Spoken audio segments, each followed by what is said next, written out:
I'm Gordon Smart, Showbiz Editor of The Sun, and you're watching talksport.co.uk.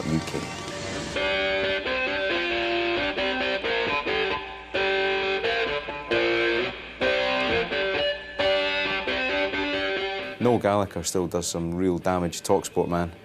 He's still flying the flag for rock and roll. He can drink. Yeah, he's good. I went to an amazing party with him last year, the U2 after show at Wembley, and we ended up back in Claridge's in Bono's suite. This sounds so oh, what an idiot I sound like. But yeah, Salman Rushdie was there, Roman Abramovich, Bob Geldof, Damien Hirst, Bono, Noel.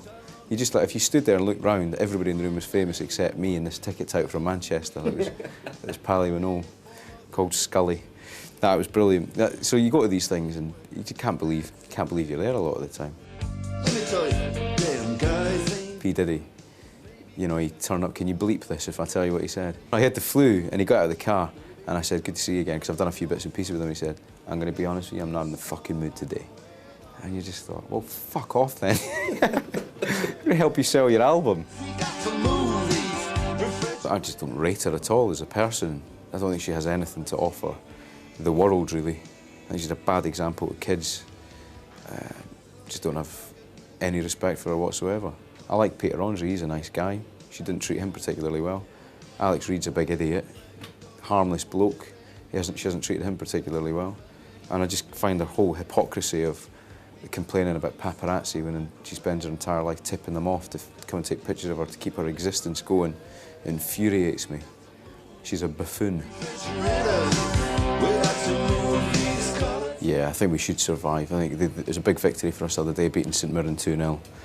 I think Calderwood's bought quite a few players in as well, so once they settle in, hopefully we'll climb the league a little bit. But I think it's about him building his own team and sorting out the problems that appear to be there. 16 players out of contract at the end of the season, so that's something to deal with. With the current squads, they'd struggle, but I think the lure of playing for Rangers and Celtic in the Premiership would be huge for top players. Live in a castle, 60,000 fans every week. I think with the tradition and heritage of the clubs, I think people would go there, good players. Well, Charlie Adam's been the star of the Premiership this year. I've just put him back in my dream team.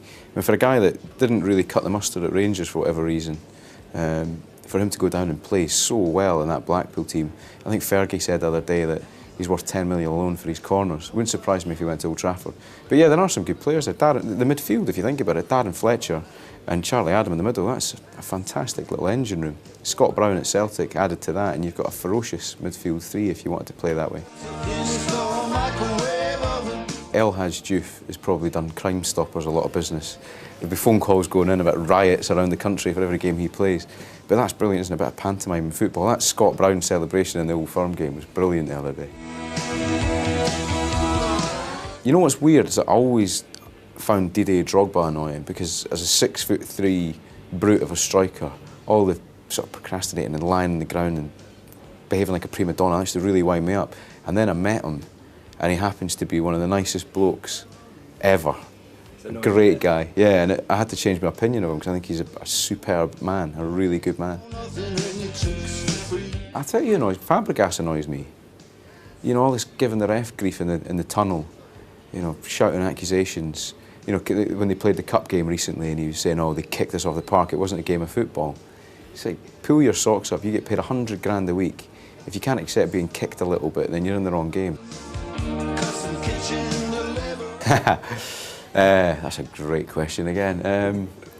I think, having spoken to both parties, I think football wags. I prefer. I'm just trying to find an answer for your question. Very happily married. My wife is a football wag. She's lost her childhood to football, so she counts in that group. And my mother-in-law was a wonderful wag. I think Hawksby and Jacobs are brilliant. I do like Brazil in the morning, to hear him and his lovely dulcet Scottish tones. I'll tell you who I don't like about that. Goffey, talking about football, talking about his semi-pro credentials.